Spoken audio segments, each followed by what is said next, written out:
Hey, we're live. All right, welcome to Section 31, episode number 318. I'm Dan Hammond. And I am Rogue Schindler. This week we've got a brief show. We're going to talk for a moment about the Long Beach Comic Con that Rogue went to. We've got a 50th anniversary spoiler of the 2E variety. We're going to look ahead to next week. We have a topic that we're going to view, and we hope you do as well, and then we'll talk about it when we come back next week. So let's start with the Long Beach, since that is a Long Beach story about a short trip. Take a short trip off a long con. Yeah. Long beach. Long con. That sounds like something else. Yeah, no, that's what this con was. It was the long con. Oh, that's not good. Make you think that it was going to be fun, but it was not. It was a worth the drive for other reasons, but we went to Long Beach Comic Con about 2 years ago, and I for some reason in my brain I thought it was last year. I did not remember skipping, and so I was not anticipating the level of growth between the last time we went and this time. We were thinking we're just going to drive up and go for con for a day. It's going to be a nice, small, relaxing con where you can just kind of walk around and not have to worry about things. And in truth, it really didn't grow that much. It's definitely gotten bigger population-wise, but it was so poorly run. It was awful. There was construction going on, and so they were trying to work around that. And honestly, we didn't see any of the construction at all, so they did a good job with that. I think they could have managed. They sort of had the exact same spaces before, but they reversed where you came in, and they had no capacity for managing lines or crowds or any entrance or exit from that direction. They had not even tried. They just didn't. And we were lucky we had badges from a friend who is a vendor where Caitlin is selling her penny blossoms. And so we had vendor badges. She came out, gave them to us. We just walked in. We walked by this huge line. It was noon. We didn't get there until noon.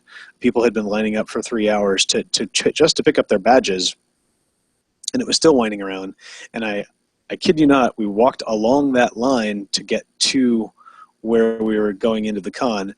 And there was very little in the way of line management. And once you got up to the front where you went to the, those stanchions like at Origins or Gen Con or wherever to go and pick up your stuff,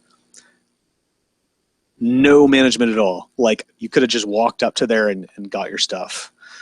And of course the irony of that being that was to pick up your badge, and not a single person checked our badges from there to that point or after.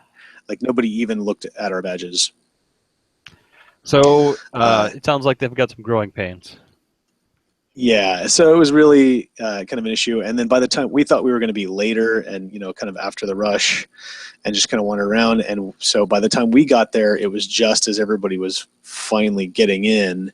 So it was kind of a crush, and we had the baby, and she was not happy after driving all that way, and we were trying to do our costume. So it was kind of frustrating a little bit. We did get to see some really good art vendors and pick up a new Steven Universe little painting, which was really cute. But on the whole, outside of that, it was just really not worth it. The other thing that kind of threw things for a loop was they had decided they usually don't have very many guests, maybe small guests, and then like artists and cosplayers and things like that. And this year they're like, oh, we're going to have a Firefly panel. So we got, some side, like, Simon and Kaylee and Jane, and, so we'll get the biggest room we can get, which is still not very big, but it's side characters. It's not a big deal. And then like in the last month, they booked Nathan Fillion. And, they had no capacity for managing something that would be that large and in demand. And Alan Tudyk was there as well, Wash. Wow. And, they're both doing Con Man now, so that's popular. So it was an all-around cluster. Like the only positive thing about all of that was that was more Firefly costumes I've seen in one place ever. The most Firefly costumes I've seen in one place ever. So that was really cool. Imagine Long Beach, since it's so close to LA, they can probably get a pretty good cast of so to speak of panelists, right? Yeah, you would think so, and obviously that's the case. They managed once they finally reached out and tried to do so. They were able to get people to come down. You know, it's not a big trip for them. They can just come do it for the day, but the management was very poor on that end. So they might have a problem getting repeat guests if that's the case. Do they do any signing after the panels? Nathan did not. I don't know, or at least not where I saw it was, but we definitely saw the other four had booths in the back of the con for signing, and they were doing that throughout the day. So that was cool. You know, you could go and get cards or photos signed or whatever. Cards. Yeah. Hey, I have cards signed. That's right. Well, do you have any new cards signed? New cards? Yeah, from the that Encounters game, right? Oh no, I don't. Ah, You know, I would get that one that you got me, the promo sign, but the rest are you know, more art. And yeah, and that's probably my biggest complaint about that game is the art is not strong. all right, It's got a yeah, but yeah, that's not a bad idea. Maybe if they get better art in other expansions. what was that promo for anyway? Was it just one of the replacement for the main? Yeah, it was the avatar card for Mal, but instead of the art, it was the image of him, like one of the promo That's images the one from you the show. keep in front of you, right? And then you can use its power by doing something. Yes. Yeah. Okay. Perfect. All right. Good. Well, sorry to hear it wasn't spectacular, but quick trip up, quick trip back, right? Yeah.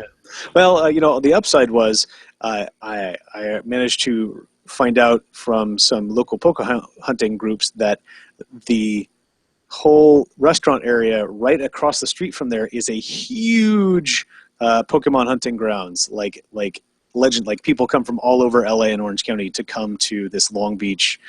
It's called the Pike, and there's lots of really good stuff. And we actually had a lot of fun. We had more fun there than at the con. We walking up and down and getting to see, people hanging out and the shops and the lighthouse. It was a really cool view across. It was directly across from the Queen Mary, where it's birthed and has that museum. So yeah, it was really cool. It was nice, and that actually made the trip.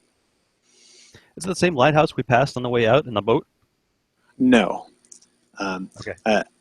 Because it's on the very Long Beach. It turns out the Long Beach Harbor is huge. It's a Long Beach, as it was. It is in fact a long beach, and as I discovered when we had parking logistical issues, luckily in advance. But yeah, it's very big, so it's on the other side. But Okay, very good. Still very cool. All right. All right. Well, let's move on from that to we've got two 50th anniversary things to talk about.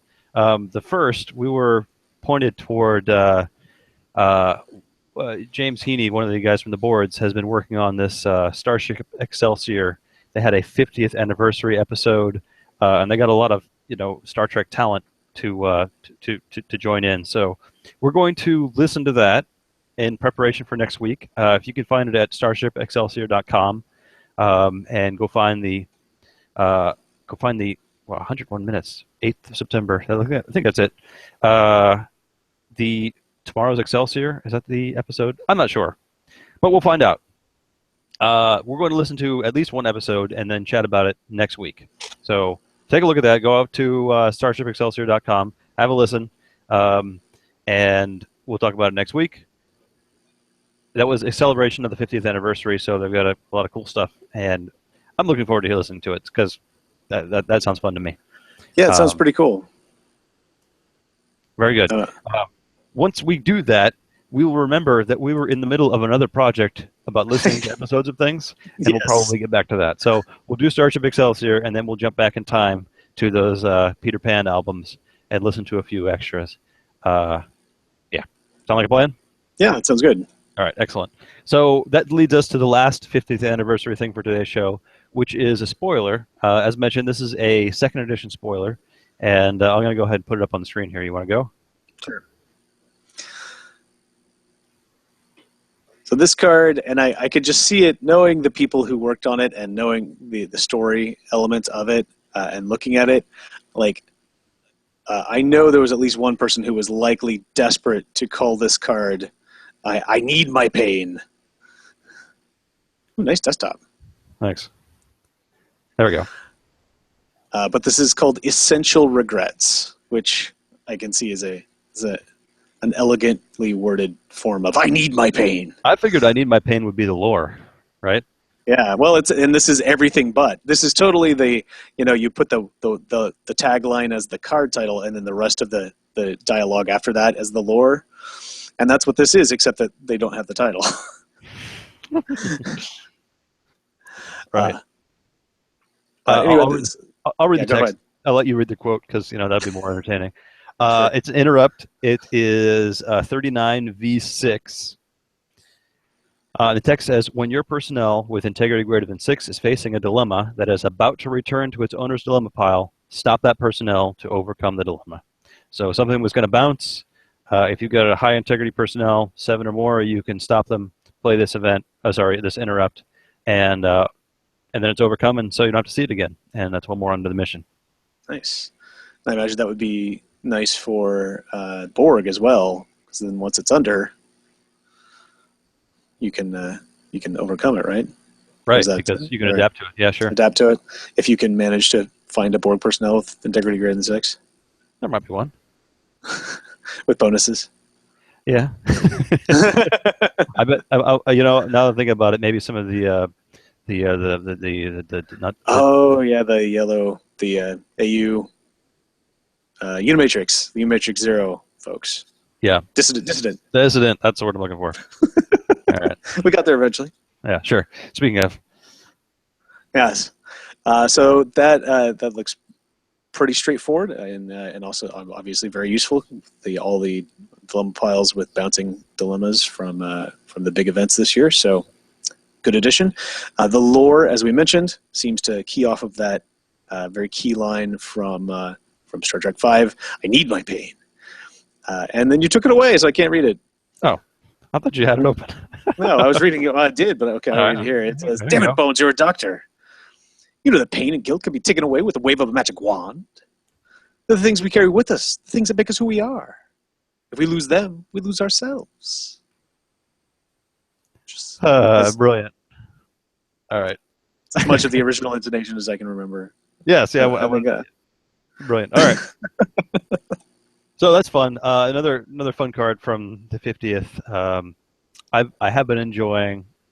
I've been enjoying reading the cards as they're spoiled because I have not seen most of them, which is interesting to me because I think I saw a very early version of the second edition file, so that we could. There is a card that is important for the development of Project Courage. So it's an important card for themes of that set.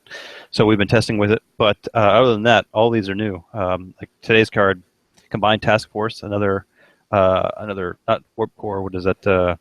Reactor Core card from the DS9 era. Right.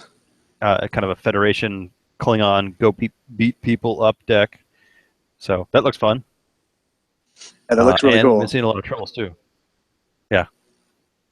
I liked the motion pictures, Kitamura Accords objective. That was really cool too. Yeah, I like. They're doing a lot of good thematic story stuff. Yeah. Fun to see. So looking forward to the next couple cards being spoiled, and then what set comes out at the end of the week? I think so. Or is it next week? Friday, September 30th. That's next week. A week from Friday, we get to see the last of them. So excellent. Good stuff. All right. Looks good. Well, as promised, this is our short show this week. That's all the intelligence we have. But as Dan mentioned, we're going to take a look at that Starship Excelsior podcast, at least one, and have a review for that, and then particularly the 50th anniversary. So if you want to follow along, if you want to listen at home, and then maybe understand half of what we're talking about, we'll try to give you some context as we always do, though. And then we'll look back at some of those Peter Pan radio shows. In the meantime, I am Sir Rogue. And I'm Sir Dan. And I will remind you all to expand your power in the 50th anniversary universe. And I'll draw 50 cards, Dan. That seems like a lot. I probably just decked myself.